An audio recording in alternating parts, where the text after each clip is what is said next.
Just a second, I'm going to tell the people something they might not know about sourdough. Okay, welcome back to my kitchen.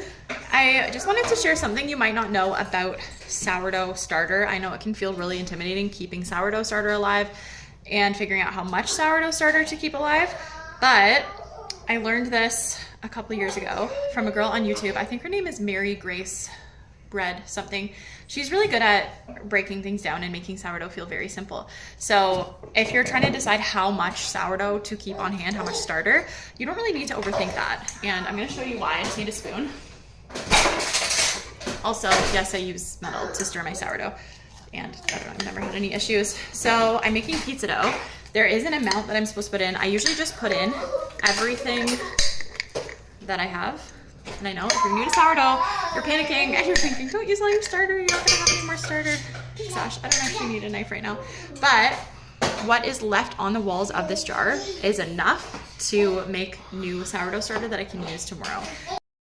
Okay, I don't know where that cut me off, but basically, as long as you have a dirty jar, you can feed it and make as much sourdough starter as you want to. You just might have to wait a little bit longer. So I have some fresh milled flour here. This is all I feed my sourdough starter with now. And I used to weigh it. I used to try to do equal parts in weight, 40 grams of each. Now that I've been doing this for a while, I don't actually weigh it anymore. I just do about 3 spoons.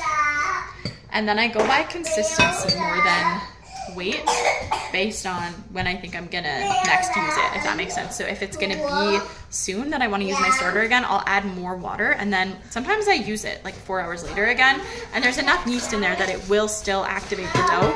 It just might take a little bit longer. So I just put in a few spoons, and then one sec, I'm gonna grab water, and then I basically just guess on the water, because really it's not that deep. Like, I know it seems really intimidating, but as long as you give it some flour and not too much water, it's going to be fed, and then it'll be ready for you when you need it again. I personally use my sourdough starter probably every other day, if not every day, and I find that's the only way I'm able to stay on top of it and actually keep it fed. Tommy and I really struggled with keeping our sourdough starter alive before I was at home and baking so much, but when I'm baking, no matter what I'm baking, even if it's not a sourdough recipe, I just throw a little bit in and I feed my starter, and that is how I stay on top of keeping my starter fed. So then I'll cover this back up and put it away, and it'll be ready for me again next time. So let me know in the comments if you knew that, or if this is a surprise to you.